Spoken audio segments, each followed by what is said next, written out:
Shalom saudara yang terkasih di dalam nama Tuhan Yesus Kristus. Apa kabarnya hari ini? Saya berharap kita semua berada dalam keadaan yang luar biasa, dahsyat dan diberkati oleh Tuhan.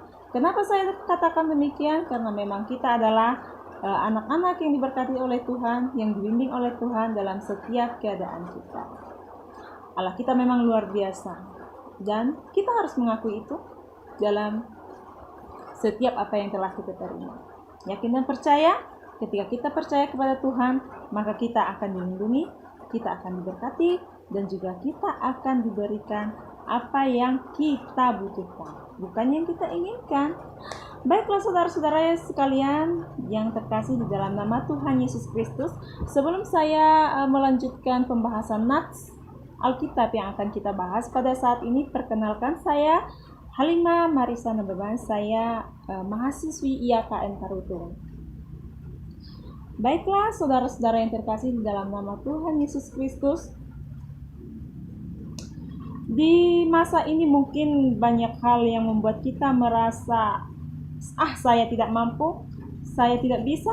Tetapi ingat satu hal, tidak ada yang mustahil bagi Tuhan, karena Tuhan kita adalah Tuhan yang dahsyat dan perkasa. Amin. Baiklah saudara-saudara yang terkasih di dalam nama Tuhan Yesus Kristus, adapun nats yang akan saya bawakan pada malam hari ini adalah Amsal 12 ayat 19. Saya ulangi, Amsal 12 ayat 19. Bisa saudara-saudara bawa Alkitabnya sembari kita baca bersama-sama dan diikuti juga boleh. Amsal 12 ayat 19, demikian bunyi firman Tuhan. Bibir yang mengatakan kebenaran tetap untuk selama-lamanya, tetapi lidah dusta hanya untuk sekejap mata. Saya bacakan sekali lagi. Bibir yang mengatakan kebenaran tetap untuk selama-lamanya, tetapi lidah dusta hanya untuk sekejap mata. Baiklah saudara-saudara yang terkasih di dalam nama Tuhan Yesus Kristus, bibir yang mengatakan kebenaran berarti bisa dikatakan bahwa berkata kebenaran berarti kita bersikap jujur. Nah, adapun judul yang akan saya angkat untuk kita pada hari ini adalah bagaimana hidup di dalam kejujuran. Bagaimana kita tumbuh remaja-remaja Kristus, remaja-remaja Kristen, pemuda-pemudi Kristen. Bagaimana cara kita berperilaku di dalam kebenaran, berperilaku di dalam kejujuran. Mungkin sulit bagi kita untuk menerapkan hal itu, karena mungkin kita merasa, tidak ada manusia yang sempurna, saya masih muda, saya masih bisa melakukan apa yang saya lakukan, Tuhan masih memberikan saya kekuatan, Tuhan memberikan saya kesehatan, bisa dong saya manfaatkan apa yang diberikan ini kepada saya. Nah, mungkin kita bisa berkata demikian, tetapi ingatlah, ketika kita manusia yang diberkati Tuhan, pemuda-pemudi yang diberkati Tuhan, kita tidak akan berpikir demikian. Kita akan berpikir, saya diberkati Tuhan, saya yakin, saya tumbuh menjadi remaja, pemuda-pemuda yang benar-benar hidup di dalam kekristenan saya, mengikut Kristus dalam setiap perbuatan saya. Amin, saudara-saudara yang terkasih dalam nama Yesus Kristus. Amin ya. Amin kan di dalam hatimu. Amin kan di dalam hatiku. Aku dan kamu adalah anak-anak Kristus.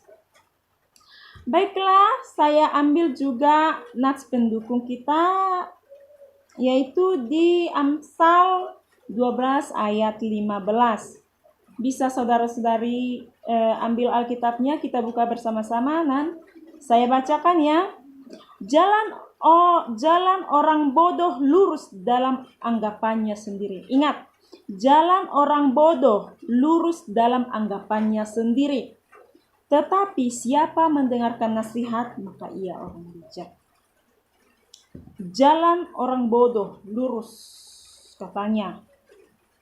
Anggapannya, dalam anggapannya sendiri dia benar.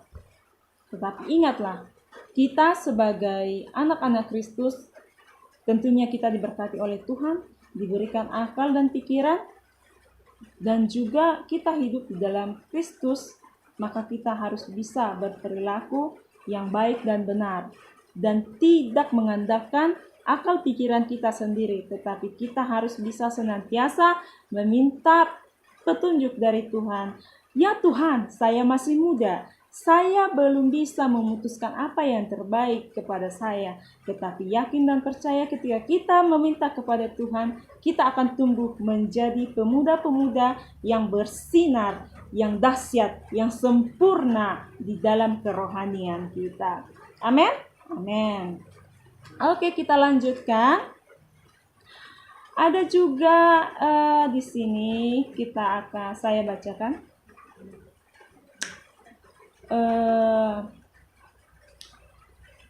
Ada dua hal di sini yang saya akan sampaikan kepada kita semua. Ada dua hal yang menyebabkan mengapa kita sulit mengakui kekurangan diri kita. Yang pertama, kita sulit menerima kritikan. Mungkin ketika kita berbuat kurang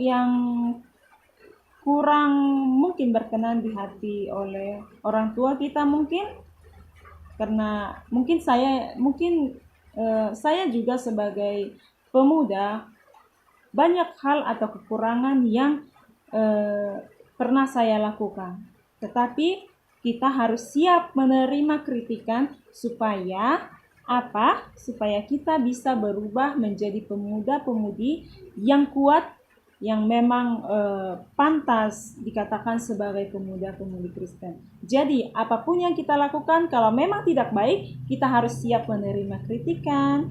Jadi saya sarankan kita harus bisa menerima kritikan. Oke? Kemudian yang kedua, kita akan sulit mendengar kritikan orang bila kita merasa kita di bawah orang.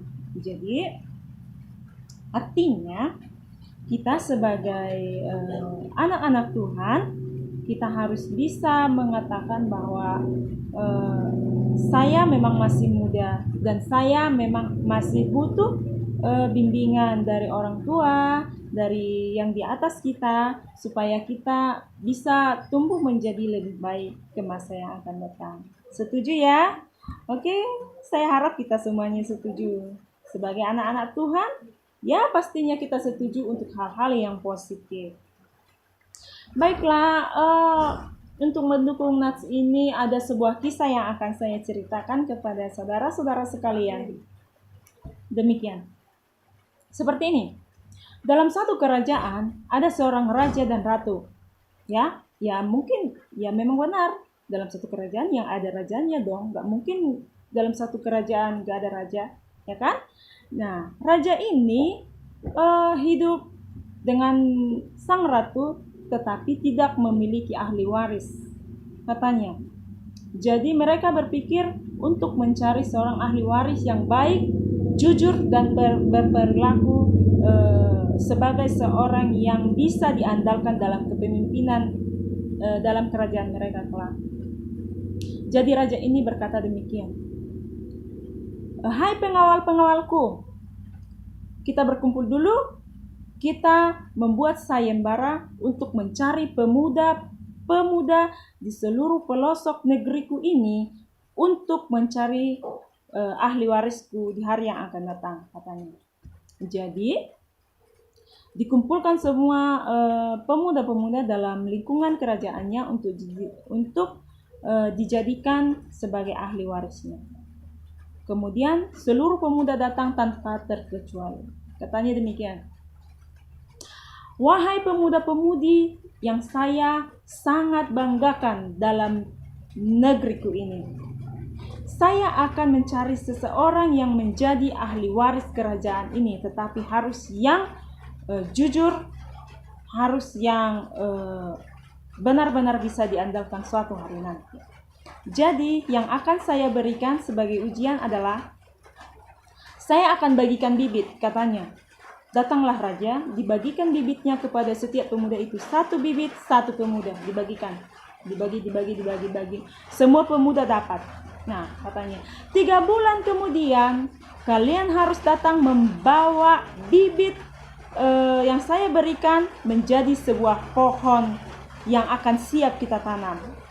Dengan demikian, tumbuhan siapa atau pohon siapa yang nanti yang bisa lebih bagus, yang sangat indah, mungkin saya akan pilih siapa yang akan menjadi calon pewaris, katanya.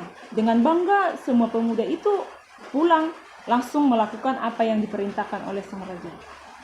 Oke, semuanya menanam, dibuat di dalam pot, dibuat di dalam wadah-wadah, sehingga mereka semua bisa menanam bibit yang telah diberikan oleh raja kepada mereka semua. Tiba waktunya, setelah 3 bulan, sang raja kembali mengumumkan, "Wahai semua pemuda-pemuda yang telah saya berikan bibitnya di dalam negeriku ini, bawalah apa yang telah kamu tanam di dalam wadahmu, berikan kepada saya. Nanti saya akan memilih siapa yang akan menjadi pewarisku," katanya. Kata sang raja kan. Lalu semua pemuda itu membawa apa yang dibawanya. Semuanya ada yang menjadi pohon yang bagus, tumbuhan yang bagus, yang warnanya hijau, indah-indah, semua dibawa mereka. Dan raja pun datang memeriksanya di hadapan raja kan. Raja memeriksa. "Wah, tumbuhanmu bagus ya, saudara," katanya. "Iya dong raja, ini tumbuhan saya pupuk, saya berikan nutrisi, saya berikan pupuk, saya siram setiap hari sehingga tumbuh menjadi demikian." Bagus," katanya. Lalu semua diperiksa satu-satu, semua mengatakan bahwa tumbuhannya dirawat dengan baik. Namun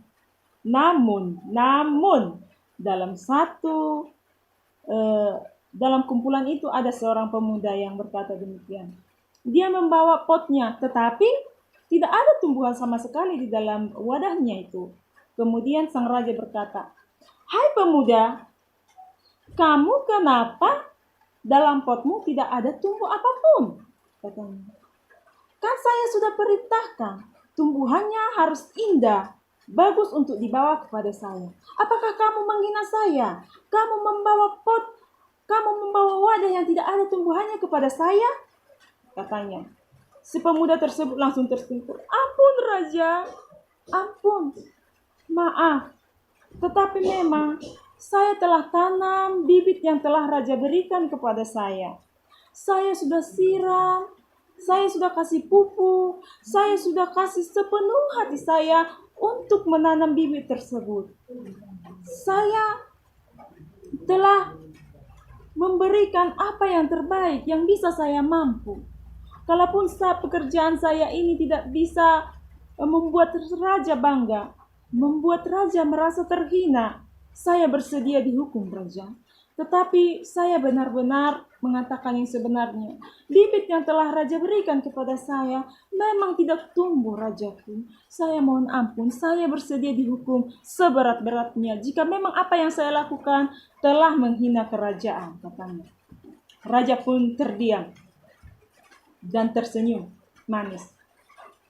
Dia pun berjalan ke hadapan para pemuda tersebut dan berkata, "Wahai rakyatku yang ku hargai, ku cintai, dan sangat saya banggakan.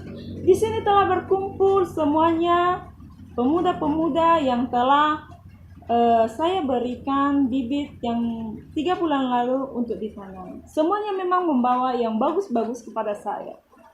Tetapi ada satu pemuda yang membawa kepada saya hanya potnya saja, tidak ada tumbuhannya. Sekarang saya panggil dia," katanya. Pemuda tersebut datang. "Pemuda yang di ujung sana, silahkan datang ke depan," katanya. Pemuda itu datang. "Ya rajaku, kamulah yang akan menjadi pewaris saya." "Kok bisa saya rajaku? Ampun rajaku, kenapa memilih saya?" katanya. "Iya, kamulah yang akan menjadi pemimpin di kerajaan ini." "Kenapa saya rajaku?" Semua pemuda-pemuda itu kaget. "Hah? Kok bisa? kok seperti itu? Oh no, oh my god, katanya. Sehingga sang raja pun berkata, tenang, tenang, tenang. Saya akan mengungkapkan kebenaran yang sesungguhnya, rakyatku yang tercinta, katanya. Akhirnya sang raja pun datang. Sejujurnya, bibit yang telah kuberikan kepada kamu semuanya itu sudah saya rebus terlebih dahulu, sehingga apapun yang kamu lakukan tidak akan membuatnya tumbuh. Namun kalian semua membawa yang indah-indah ke hadapan saya, dan saya merasa saya menerima, tetapi saya harus mengatakan yang sejujurnya bahwa tumbuhan yang kalian bawa ke hadapan saya itu adalah tumbuhan yang kalian buat sendiri, bukan yang saya berikan. Tetapi pemuda ini bisa memberikan, bisa datang ke hadapan saya dengan kejujurannya, memberikan kepada saya buah dari apa yang seharusnya memang kenyataannya demikian.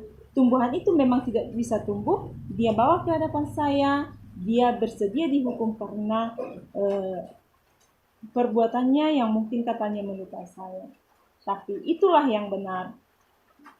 Pemuda ini berkata yang sejujurnya. Jadi kita harus menerima dia karena memang saya menguji pemuda-pemuda yang ada di negaraku ini untuk bisa bersikap jujur. Akhirnya siapa yang menang? Siapa yang menerima pahala?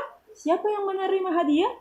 Ya, yang jujur tersebut. Nah, kita juga sebagai anak-anak Kristus, anak-anak yang seharusnya bersikap jujur, percayalah ketika kita berbuat jujur, berbuat baik, dan ketika mungkin kita merasa ketika saya jujur mungkin saya akan ditertawakan oleh orang lain, jangan takut, karena Tuhan berkata ketika kita jujur, ketika kita melakukan kebaikan, maka Tuhan akan melimpahkan berkat-Nya yang tidak terhingga sama sekali, yang sama sekali mungkin tidak bisa kita pikirkan akan Tuhan berikan kepada kita. Amin. Oke, demikianlah yang bisa saya sampaikan tentang nats Alkitab yang saya angkat tadi dalam Amsal 12 ayat 19 tersebut.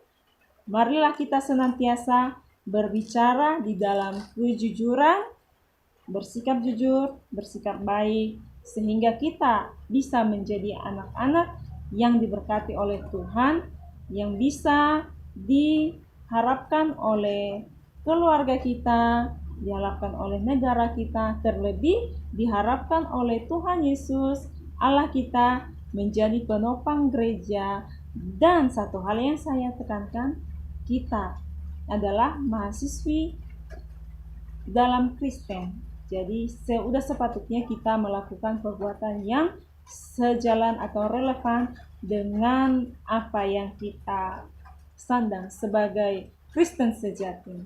Jadi saya mengajak saudara-saudara sekalian, remaja kaum muda, untuk bersikap jujur dalam setiap hal yang kita lakukan.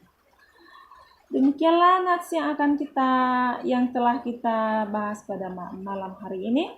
Saya harap kita bisa memetik hikmah dari apa yang telah saya sampaikan. Terima kasih. Shalom. Tuhan Yesus memberkati kita. Amin.